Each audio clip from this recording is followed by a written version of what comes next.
I'm Sarah Thompson, 65 years old. I've been living in Brooklyn, New York City for over 40 years. My 35-year-old son Jason and his wife Amanda blessed me with a 5-year-old grandson, Ethan. Seeing Ethan smile has become my greatest joy lately. My life changed dramatically after I lost my husband Tom to illness 3 years ago. After losing the man I'd been with for 50 years, I spent some time in grief. But I knew Tom wouldn't want me to be down forever. With that thought, I slowly began to face forward and move on. That's when I discovered volunteer work at the local soup kitchen. Although I was hesitant at first, now I go without fail 3 days a week. It feels as if this was my true calling all along. Sarah, your soup is the best today. Mike, a regular, calls out to me with a smile. His words warm my heart.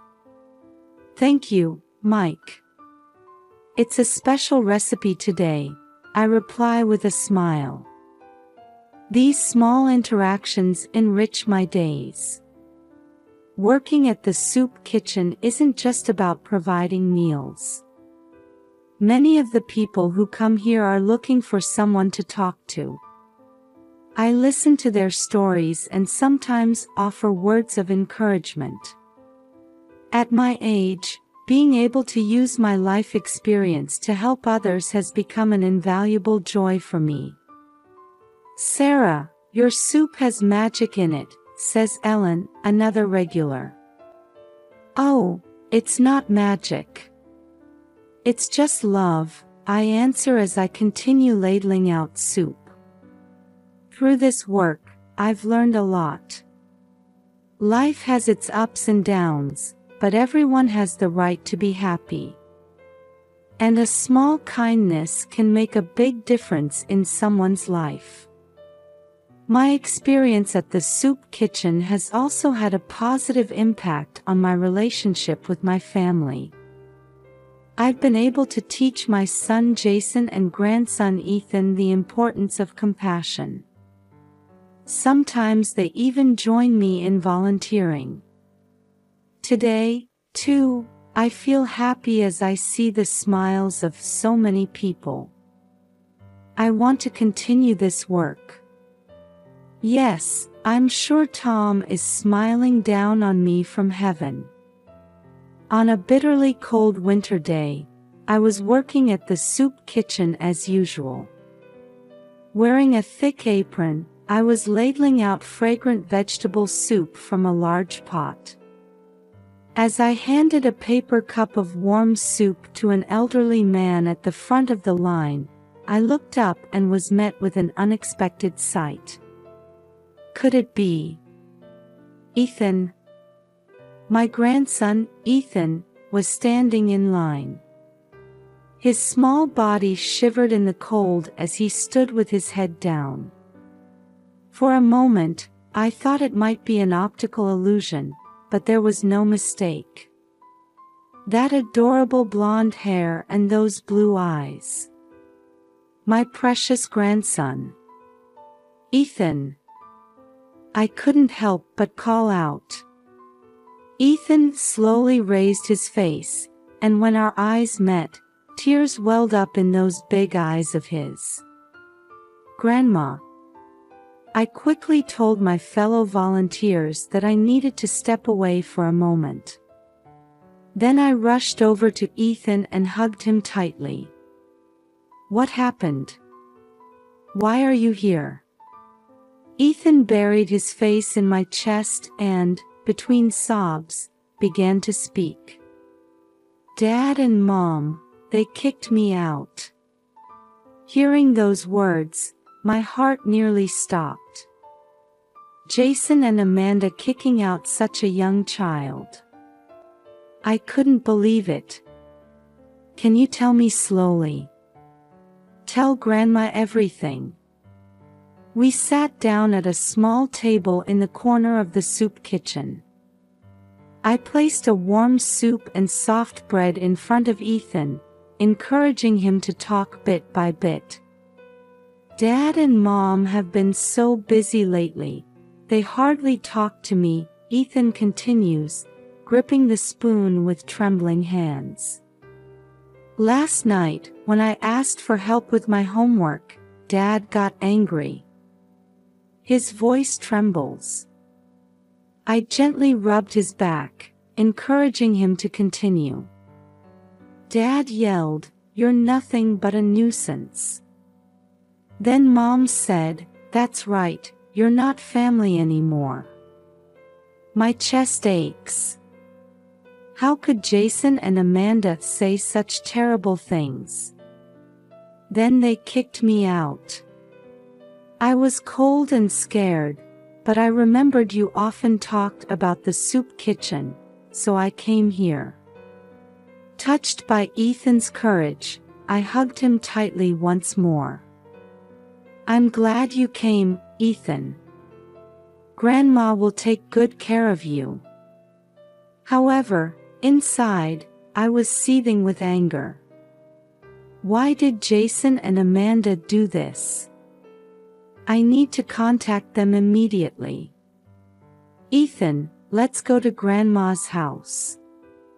You can take a warm bath and rest. Ethan nodded slightly. I explained the situation to my fellow volunteers again and prepared to take Ethan home.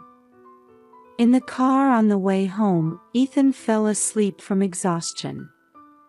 Looking at his small sleeping face, I steeled my resolve. I will do whatever it takes to protect and make this child happy. Yes, even if it means confronting my own son. After bathing Ethan in warm water at my house and changing him into clean clothes, he fell into a deep sleep. As I watched my grandson sleeping peacefully, a mix of anger and anxiety swirled inside me. Taking a deep breath, I picked up my cell phone. First, I dialed Jason's number. The phone rang and rang, but there was no answer. Next, I tried Amanda's number, but again, no response. What on earth are they doing? I muttered to myself. As a last resort, I decided to try calling their home phone. After several rings, someone finally picked up. Hello, Jason. I quickly began speaking. I'm very worried about Ethan. Oh, Mom, Jason's voice came through. In the background, I could hear lively conversation and the clinking of dishes. I'm kind of busy right now. I'll call you back later. Wait.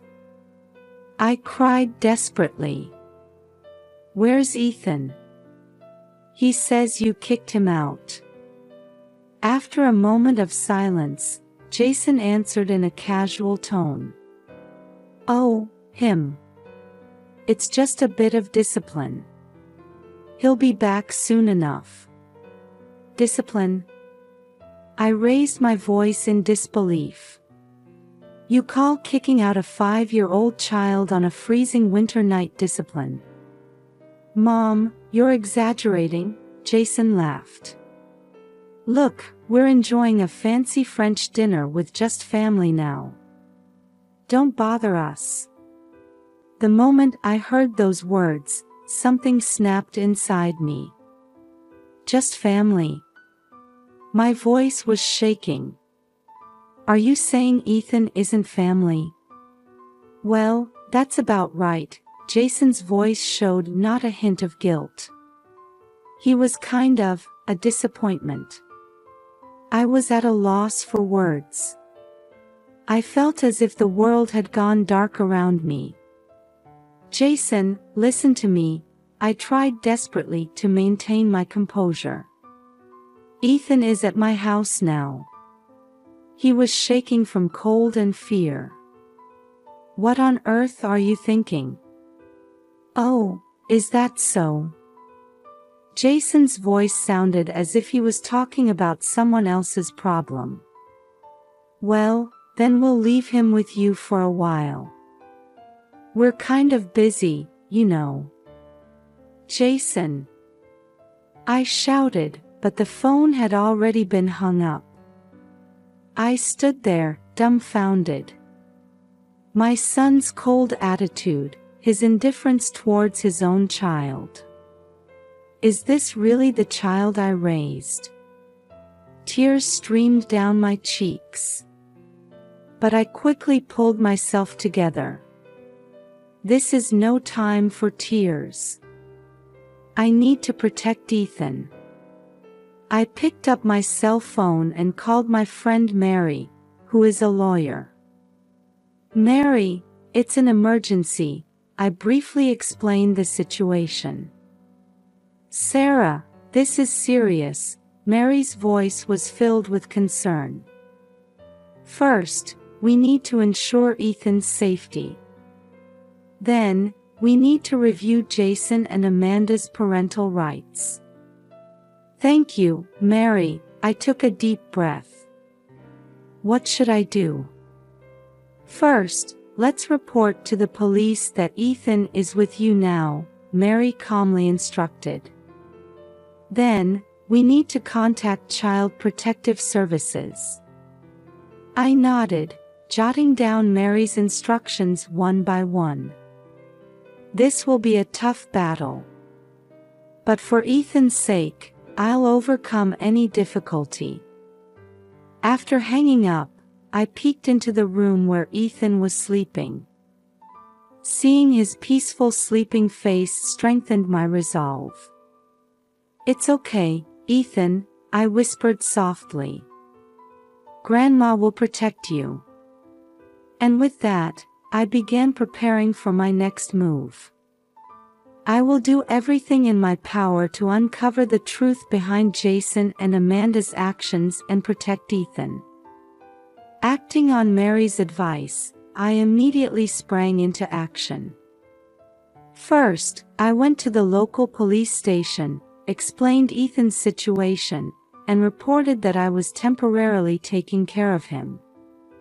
The police officer understood the gravity of the situation and helped me fill out the necessary paperwork. Next, I contacted Child Protective Services. A social worker named Linda was assigned to our case, and we scheduled a home visit for the following day.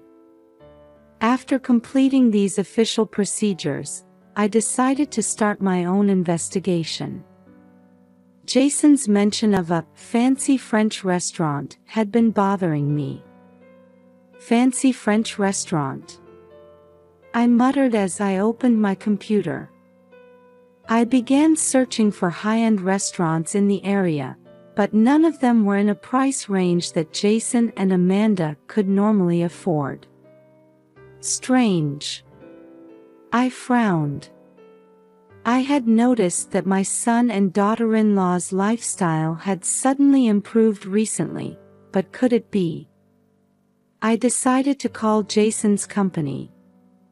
When the receptionist answered, I tried to get connected to Jason's department, but I received an unexpected response. I'm sorry, but Jason Thompson resigned over a year ago. I was shocked by this information. Jason had been saying he was going to work every day. What on earth is going on? As I continued my investigation, I stumbled upon a social media post. On Amanda's Facebook page, there was a photo of a restaurant called Le Petit Chateau. The caption read, "Our new business is doing great." This could be it. I instinctively thought. The next day, after receiving Linda's home visit, I set out to locate Le Petit Chateau. However, when I arrived at the address listed, there was no restaurant-like building in sight. This is odd. I looked around. Then, I decided to ask a nearby mail carrier. "Excuse me, is there a restaurant called Le Petit Chateau around here?" The mail carrier tilted his head. "I've never heard of a restaurant by that name. But fancy-looking meal deliveries often come to this address." This information started to connect some dots in my mind. After returning home, I continued my investigation. I searched for reviews of Le Petit Chateau online, but they were all suspiciously similar glowing reviews. And the lack of any reservation method listed was also unnatural. "This is..." I gasped. "It might be a fake restaurant."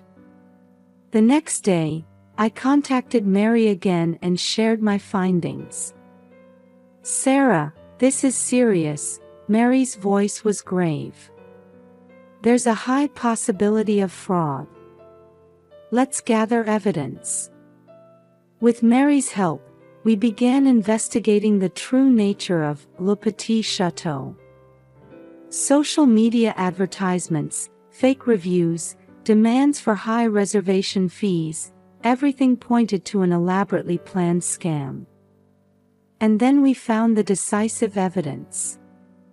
Multiple bank accounts opened under Jason and Amanda's names.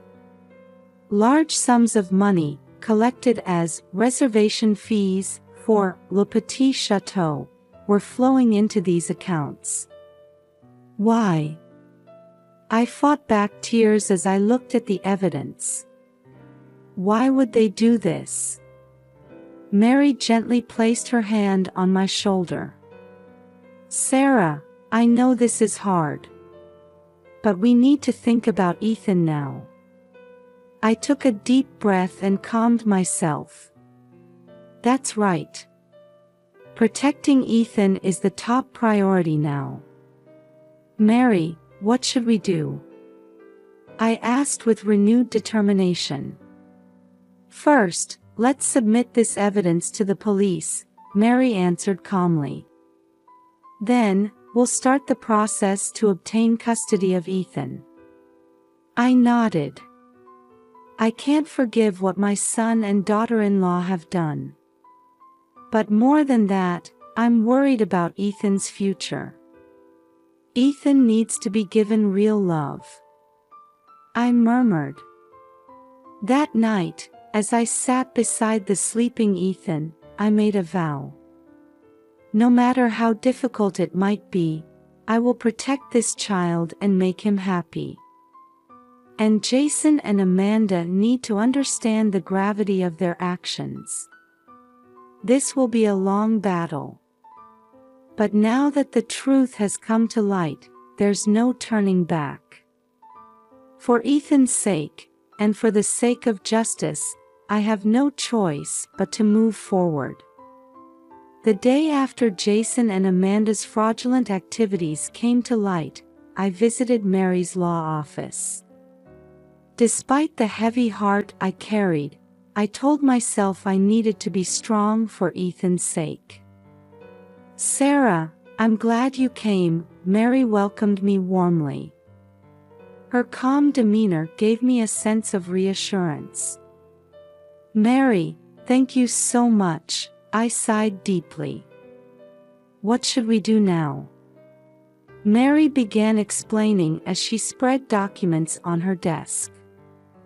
"First, we need to report to the police. We must submit the evidence we've gathered about Jason and Amanda's fraud." I nodded silently. Reporting my own son to the police is an agonizing choice for a parent. But for Ethan's sake, it's an unavoidable path. And at the same time, we'll start the process to gain custody of Ethan, Mary continued. If Jason and Amanda are arrested, there's a high chance that Ethan's guardianship will be transferred to you. Is it really possible? I asked, feeling a mix of anxiety and hope. It won't be easy, Mary answered honestly. But considering that you're Ethan's grandmother and have been taking care of him, and the fact that Jason and Amanda are involved in criminal activities, we have a good chance. I took a deep breath and steeled my resolve. I understand, Mary. I'll do whatever it takes. After that, we began preparing to report to the police. Mary meticulously compiled the evidence, and I practiced explaining the situation numerous times. Sarah, remember, Mary looked me straight in the eye and said, "This is the right thing to do. It's necessary to protect Ethan." I nodded, holding back tears. Yes, this is for Ethan. The next day, we visited the local police station. My hands were shaking from nervousness, but remembering Ethan's smile helped me regain some composure. The detective in charge listened to our story seriously. When we showed him the evidence, his expression became stern. "This is indeed a serious case," the detective said. "We'll start an investigation and take necessary measures." As we left the police station, a mix of complex emotions swirled inside me. A sense of guilt for betraying my son, and a sense of relief that I could protect Ethan. Over the next few weeks, I was busy preparing to gain custody of Ethan. There was a mountain of tasks to do: preparing application documents for family court, requesting character witnesses, setting up the home environment, and more. Particularly challenging was caring for Ethan's emotional well-being.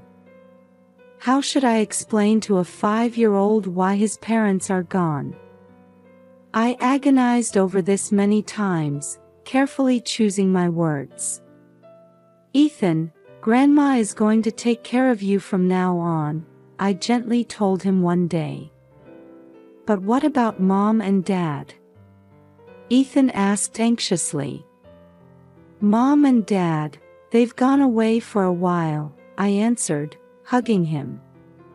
"But Grandma will always be here for you." Ethan nodded slightly and clung to me. For this child's future, I'm prepared to face any difficulty. It will be a long battle. But for the sake of Ethan's smile, I will never give up. We'll move forward, one step at a time, steadily. As the police investigation progressed, the day finally came. Early one morning, a knock sounded at my door. "Mrs. Thompson, Jason Thompson and Amanda Thompson have been arrested," the detective quietly informed me. Feeling a mix of relief and sadness, I hugged Ethan tightly. "It's okay now." A few weeks later, a hearing was held in family court. Jason and Amanda were found guilty of fraud, and custody of Ethan was to be transferred to me. The judge's words echoed, "Sarah Thompson, you are granted sole custody of Ethan." Tears welled up in my eyes. Holding Ethan's small hand tightly, I smiled. "Grandma, are we going to be together forever now?" Ethan asked anxiously. "Yes, Ethan. Grandma will take good care of you." A new life began. Every morning, I see Ethan off to school, and in the evening, we do homework together. On weekends, we volunteer at the soup kitchen, and Ethan has started helping out too. A few months later, a letter arrived from Jason in prison. "Mom, I'm truly sorry. Please take care of Ethan." While there was sadness, the courage to forgive was also beginning to sprout. 5 years later, Ethan has grown into a bright and healthy 10-year-old boy. On weekends, we visit Jason in prison, slowly rebuilding our relationship. After serving her sentence, Amanda participated in a rehabilitation program and now works as a real chef. As for me, I've used this experience to establish a support group for abused children. Life may bring unexpected trials, but with love and courage, we can overcome them. Believing this, we cherish each day as it comes.